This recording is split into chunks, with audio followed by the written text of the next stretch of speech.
थोड़ा पावर घट एकदम।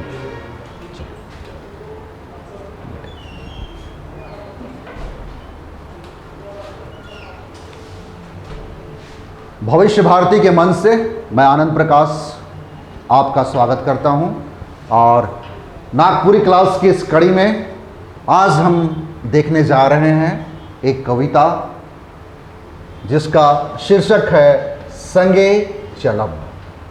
संगे चलब और जिसके लेखक हैं लाल रणविजय नाथ शाहदेव। संगे चलब, इसका तात्पर्य होता है साथ में चलना।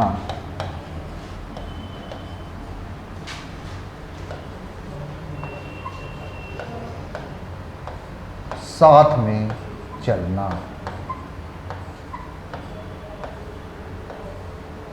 इसका शाब्दिक अर्थ हुआ साथ में चलना। अगर सही में पूछा जाए तो इसका मतलब हुआ कदम से कदम मिला के चलना, संगे चलब। ठीक, तो इसमें देखिए जो कवि हैं वो क्या बोलना चाहते हैं। ये झारखंड के परिदृश्य में ये बातें हो रही हैं जब हमारा देश बहुत गुलाम था और कैसे लोगों को आह्वान करते हुए साथ में चलने की बात लेखक कहते हैं। तो चलिए देखते हैं इसकी पृष्ठभूमि में जो दिया गया है।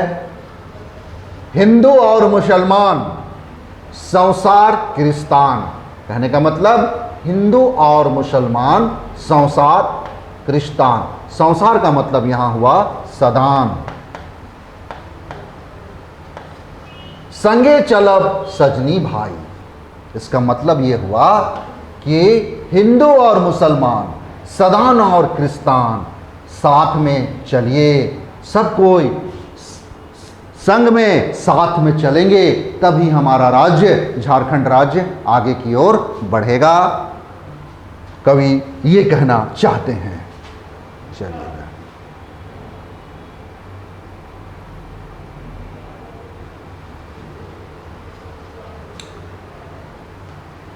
मजबूत हुई तभी हाथ मजबूत होगा। जब हम लोग हिंदू मुसलमान सदान क्रिस्तान साथ में चलेंगे तभी हमारा हाथ मजबूत और संबल होगा। एकता के डोर बीचे मनुख बन फूल दिसे। तो कवि कहना चाहते हैं एकता के डोर में बंधकर मनुख यानी कि आदमी मनुख बनफूल की तरह दिखे।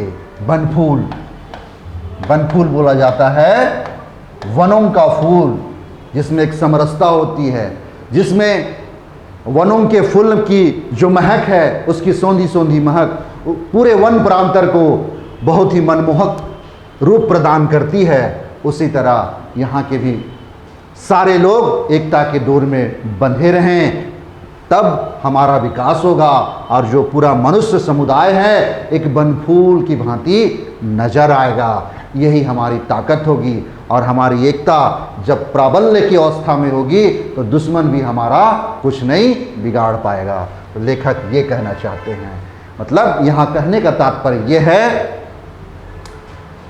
मिलब संगे सजनी भाई नागपुरक होई ऊंच मात।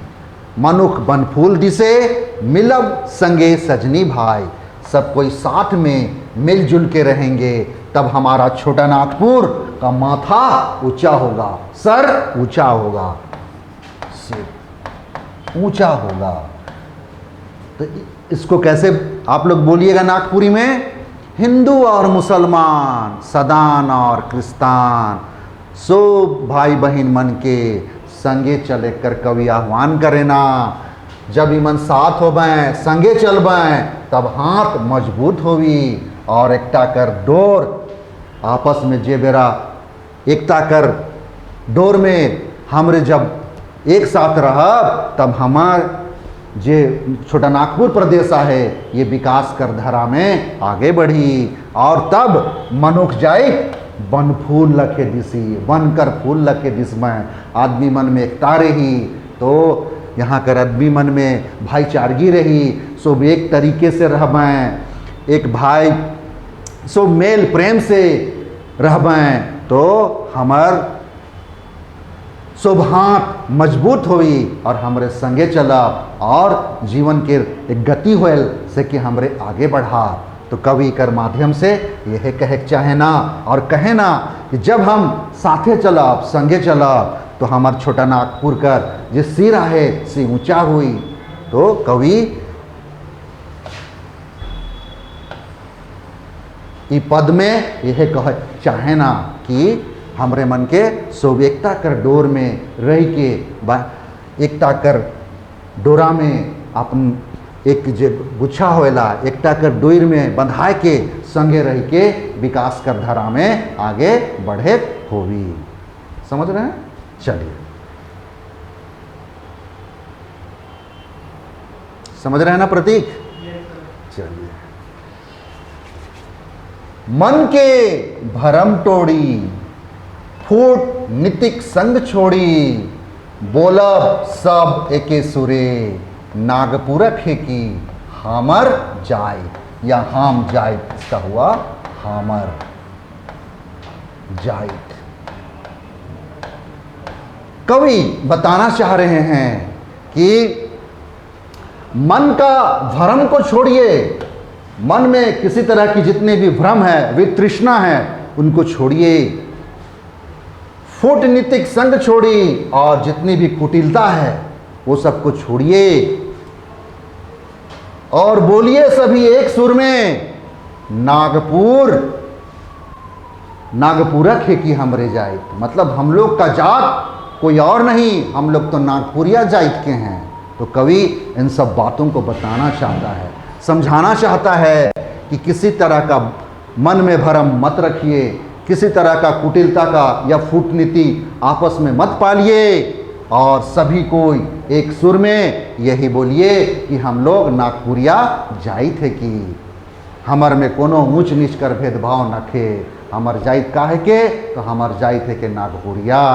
तो कवि यह बताए चाहे ना कि मन कर भरम के छोड़ देख चाहिए, कोनो फूट नीति कोनो कुटिल नीति के हमरे के छोड़ देख चाहिए और एके सुर में बोले चाहिए कि हमर जाइत काहे के, यह नागपुरक ही कि हमर जाइत या हम जाए। समझ रहे हैं? चलिए,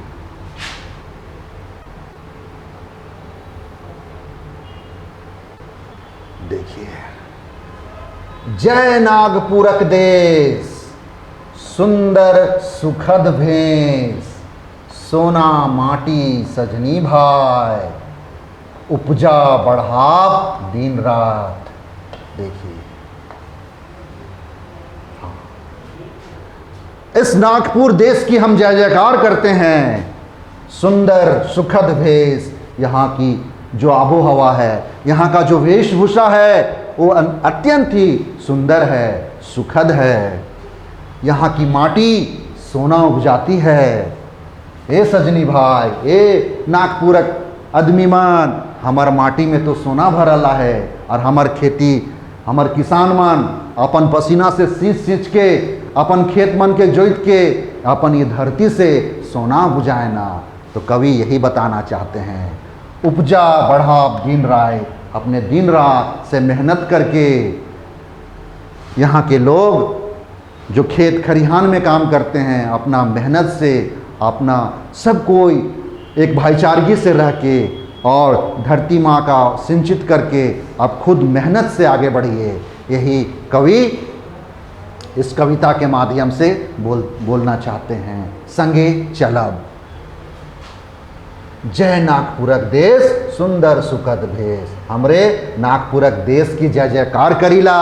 यहाँ कर वेशभूषा बहुत ही सुनर है, सुखद है। यहाँ कर माटी सोना बुझाएला और यहाँ कर किसान मन, यहाँ कर आदमी मन स्नेह मेहनत करके, दिन रात मेहनत करके अपन उपजाऊ के जो उपजाऊ भूमि मना है, अपन खून पसीना से सींच के दिन रात मेहनत करके यहाँ धरती माँ के जो सिंचित करके और पूरा धन धान से धान चाहे खेती बाड़ी कर काम के बढ़िया से करूँ और जीवन कर पथ पे आगे बढ़ूँ। कवि ये कविता के माध्यम से बहुत कुछ बताए चाहे ना। याद रखबा ये सब चीज़ में एक दृष्टांत अलंकार कर बोधा है। दृष्टांत, एक दृष्टांत मतलब एक दर्शन छुपला है। तो ये दर्शन के कटी समझबा बुझबा तब जानबा कि कवि जे रहन से बहुत दूर दृष्टि में बात करे ना, है नहीं, तो कटी मन के देखबा बुझबा। ठीक है ना प्रतीक? चलिए,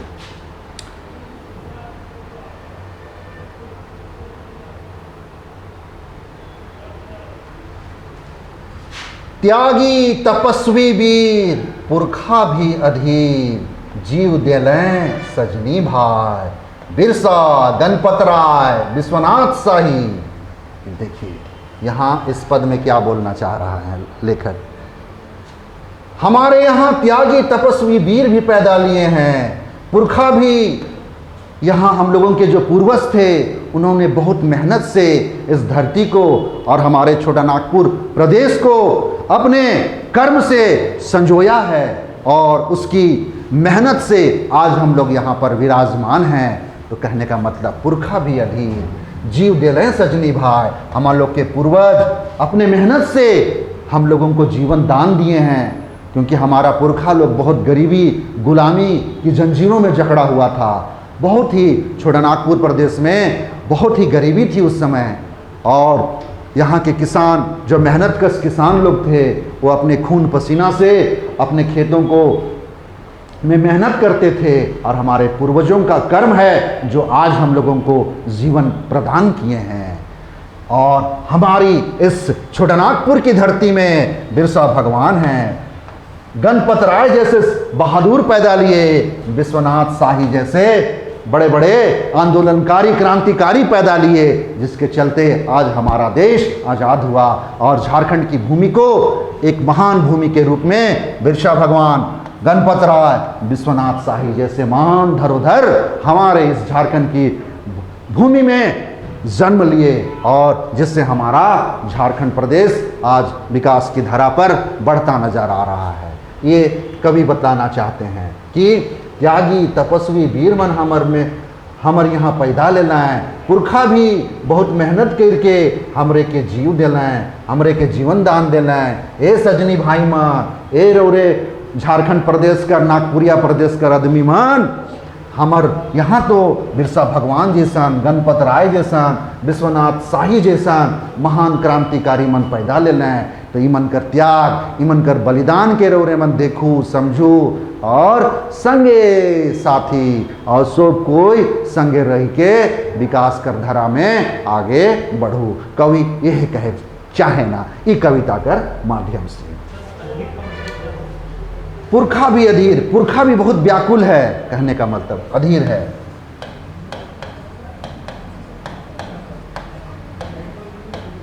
कि पुरखा लोग भी बहुत व्याकुल हो रहा है और बहुत ही उन लोग का मेहनत से, कहने का मतलब हम लोगों को जीवन वो लोग प्रदान किए हैं, कहने का मतलब यही है। अब आगे बढ़ते हैं।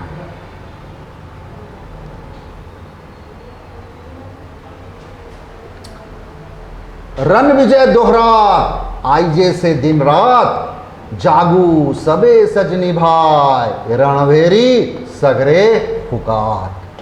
तो यही है रण विजय का हुंकार। देखते होंगे वो रण विजय शाहदेव ने हुंकार भरा था यहाँ के लोगों को कि चलिए हमारा देश गुलाम है। तो यही ठाकुर रण विजयनाथ शाहदेव ने पूरे झारखंड प्रदेश में दुश्मनों अंग्रेजों के लिए छक्के छुड़ा दिए थे। उन्हीं की जो त्याग बलिदान के बारे कवि बतला रहे हैं कि रण विजय दोहरा रहे हैं वर्तमान समय में।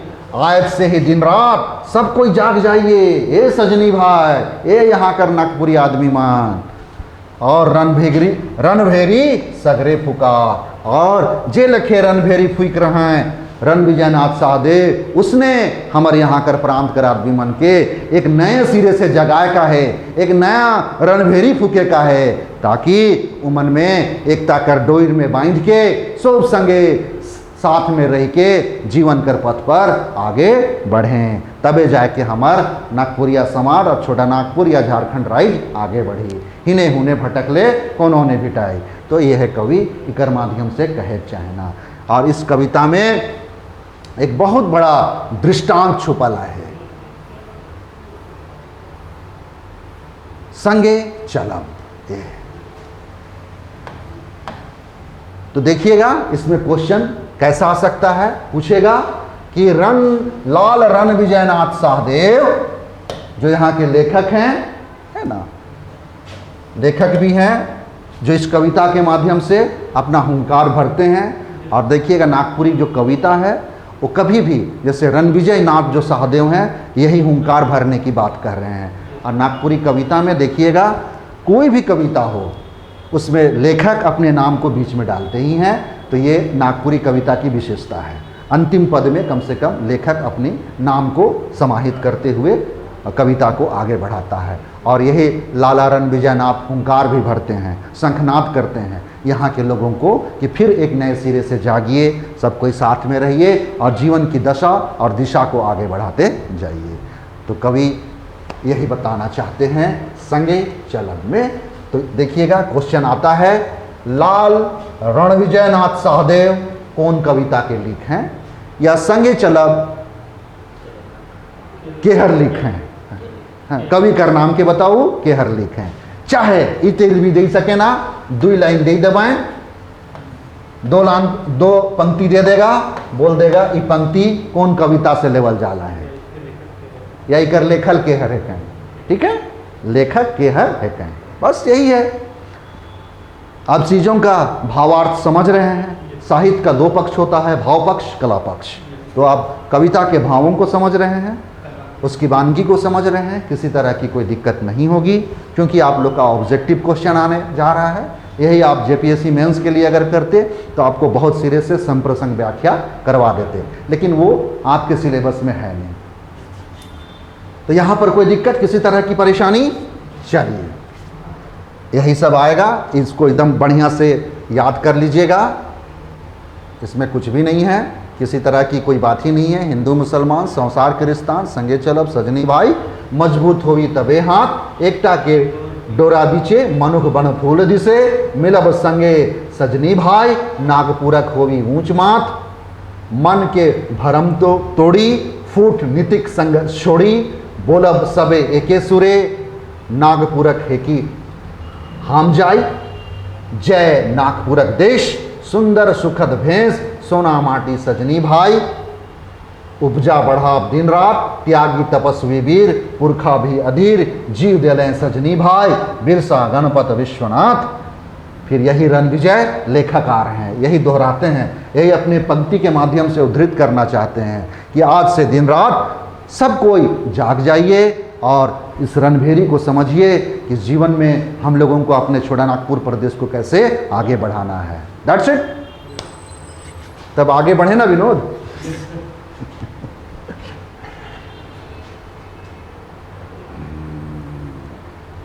चलिए अब हम लोग आते हैं सीतक बूंद में। इसके लेखक कौन है? डॉक्टर भुवनेश्वर अनुज। इसका मतलब क्या हुआ बताइए?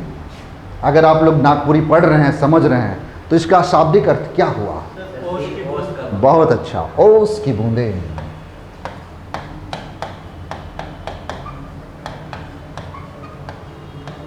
ओस की बूंदे।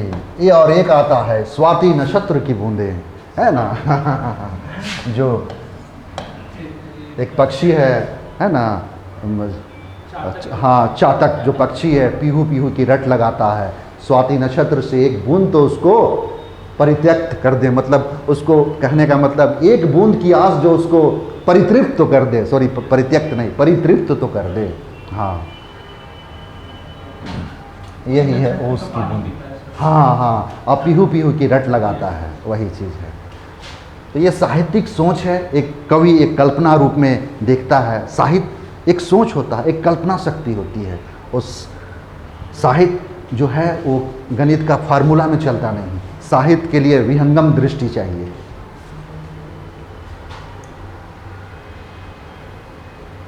चलिए अब हम लोग यहां देखेंगे सीतक बूंद, डॉक्टर भुवनेश्वर अनुज। याद रखिएगा, इसी में ही एक क्वेश्चन बन रहा है। डॉक्टर भुवनेश्वर अनुज, शीतक बूंद। चलिए अब हम समझते जाएंगे। ये पूरा कविता में भी एक मर्म छुपा हुआ है। ये भी समझिए कि अगर देखा जाए तो इसमें भी एक दृष्टांत है। ये हिंदी शब्द है, दृष्टांत है, समझ रहे हैं ना।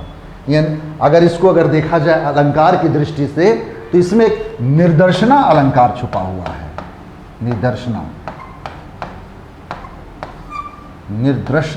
अलंकार छुपा है इसमें, क्योंकि यही एक दृष्टांत बनाता है। दृष्टांत बनाना,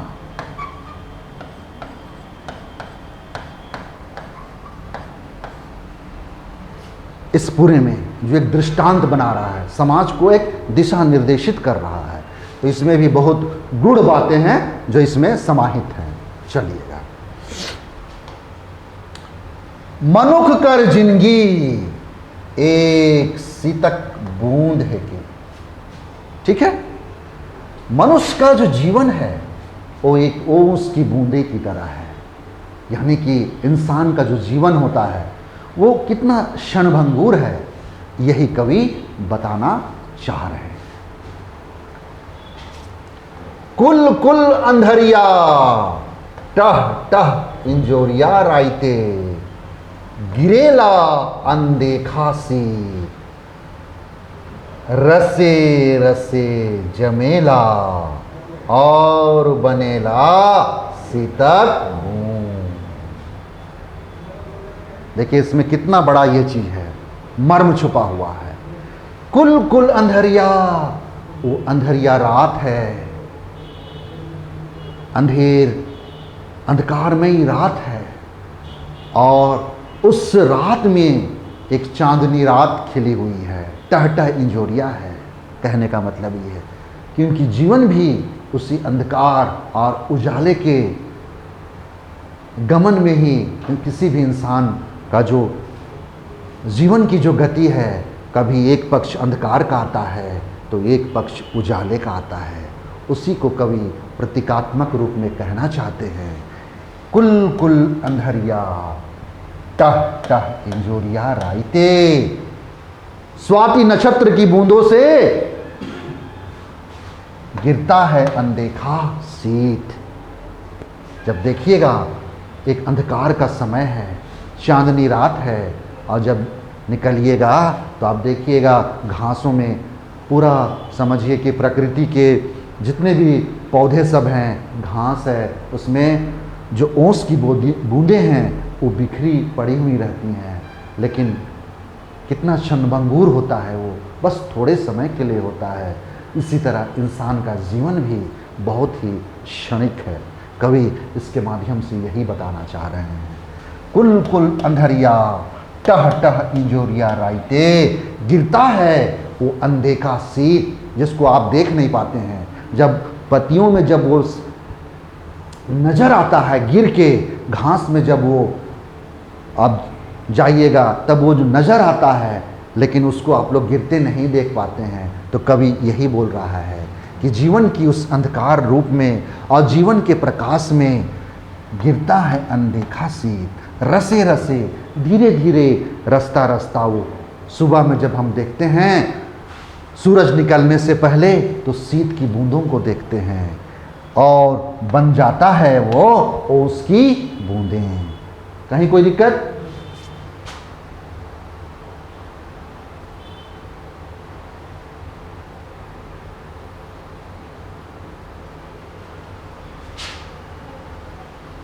ठीक। और बनेला शीतक बूंद, तले, तले का मतलब इसके बाद, इकर बाद।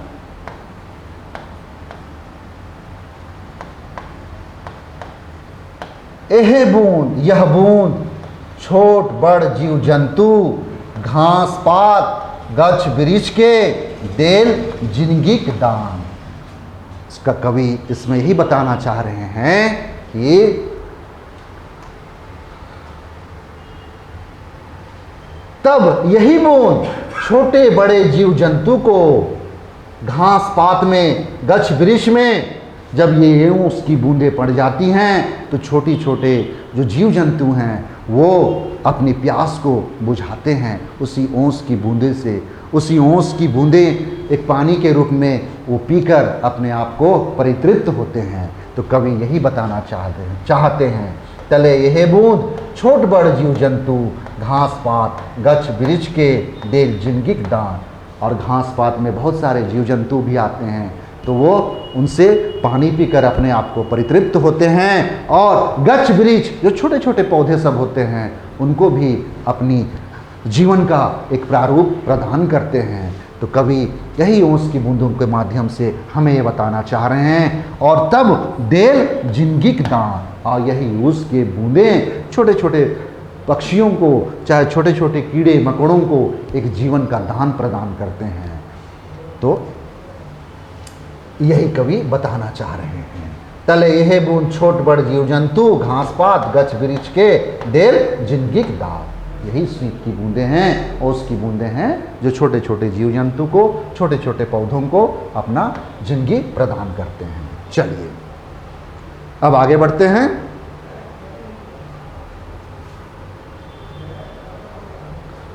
अब देखिए यहां थोड़ा समझिएगा।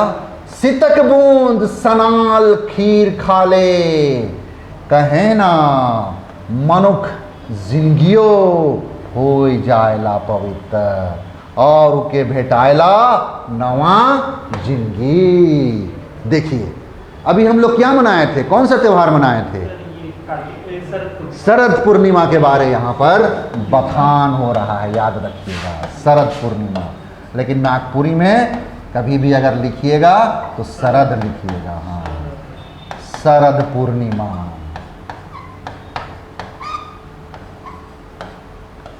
ठीक है।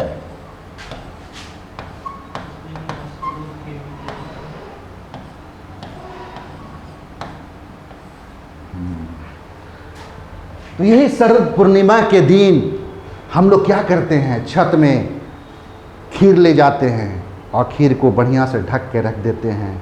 और उस समझिएगा उस चांदनी रात में ऐसा बोला जाता है कि उस खीर को खाने से इंसान का जीवन पूरा पवित्र हो जाता है, सारे पापों से मुक्ति मिल जाती है। तो यही सितक बूंद, ओस की बूंदें जब उस खीर में, जब हम लोग छत में शरद पूर्णिमा में जब छत में देते हैं और प्रसाद के रूप में दूसरे दिन सवेरे उसको ग्रहण करते हैं, तब मनुष्य का जीवन लगता है पवित्र हो गया। तो यही सितक बूंद सनाल खीर को खाने से कहा जाता है कि मनुष्य का जिंदगी हो जाता है पवित्र और उसको मिलता है एक नया जिंदगी, जीवन। तो कवि इकर में यह बताना चाहते हैं कि सितक बूंद जे ओस कर बूंदे है शरद पूर्णिमा में, जे हमरे मन खीर खाइला, खीर राखीला अपन छत में और प्रसाद के रूप में जे बेरा हमरे ओके प्रसाद के रूप में ग्रहण करीला तो हमरे मन पवित्र हो जाएला और मनुष्य जीवन के एक नवा जिंदगी भेटाएला, मिलेला। तो कवि इकर माध्यम से प्रतीकात्मक रूप से कहे ना कि उस ओस की बूंदे ही कितना शरद पूर्णिमा में जब हम उस प्रसाद के तौर पर ग्रहण करते हैं तो कितना पवित्र हो जाते हैं और एक नया जिंदगी मिलता है। चलिए अब आगे पढ़ते हैं। किसी तरह का दिक्कत?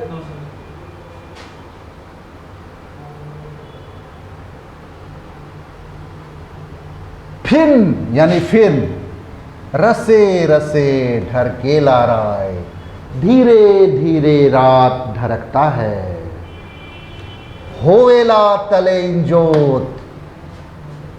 फिर उसके बाद सवेरा आ जाता है। इंजोत का मतलब हुआ प्रकाश आ जाता है, सब है ना, इंजोत।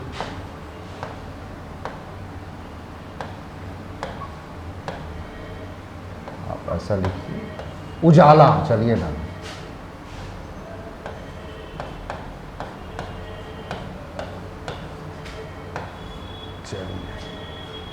फिर देखिएगा रात जैसे जैसे ढरकते जाता है वैसे वैसे सवेरा भी आने लगता है। बिलाए लागेला जमल बूंद, उसकी बूंदें जब जैसे सूरज की लालिमा जब आकाश में निकलने लगती है, तब देखिएगा ओस की बूंदें भी ढरकने लगता है, यानी ओस की बूंदें भी खत्म होने लगती है।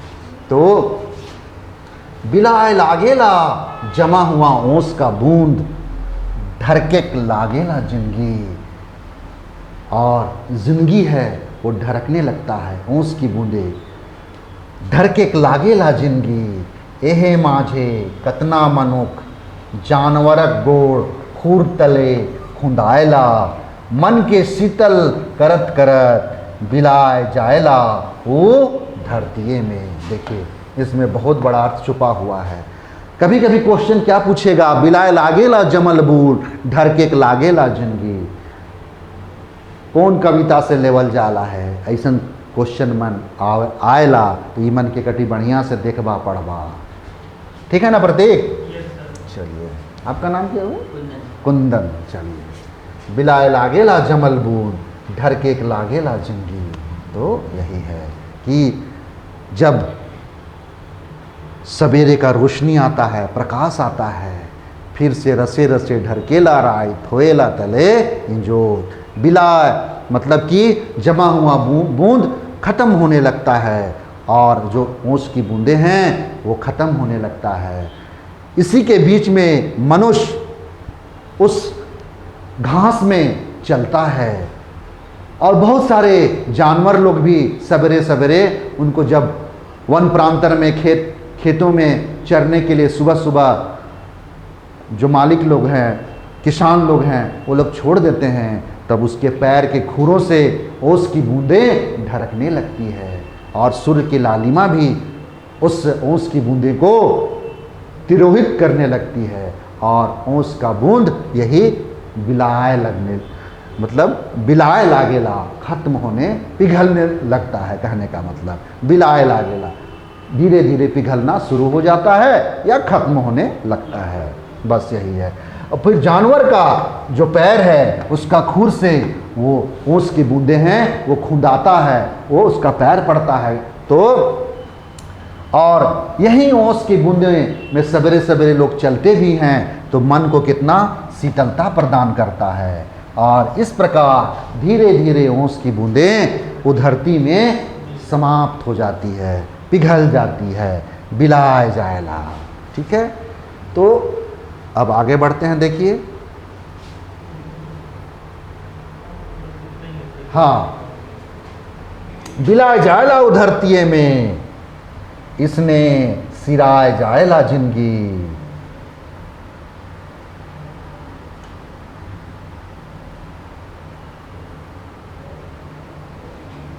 इसने सिराए जायला जिंदगी, एहे तो है के असली जिंदगी। एहे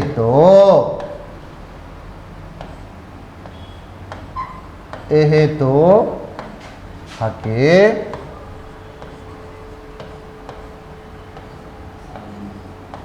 असली जिंदगी। ठीक है, अच्छा इसको कर दे। ठीक, यह तो है कि असली जिंदगी। चलिए, तो देखिए यहाँ समझिए, जानवर का गोड़ उसका खुर से खुंदाते जाता है और मन को भी शीतलता प्रदान करता है, और इस तरह वो बिलाए लगने लगता है, बिला जाता है वो धरती में। इसने सिराए जायला जिंदगी, यह तो है कि असली जिंदगी। तो यहाँ कवि प्रतीकात्मक रूप में बताना चाह रहे हैं कि जीवन बहुत ही क्षणभंगुर है। एक ओस की बूंदों की तरह जीवन बहुत ही क्षणभंगुर है, और इसलिए इंसान को अपने कर्म के प्रति लगातार प्रयत्न करना चाहिए। कवि इस कविता के माध्यम से जीवन की सच्चाइयों को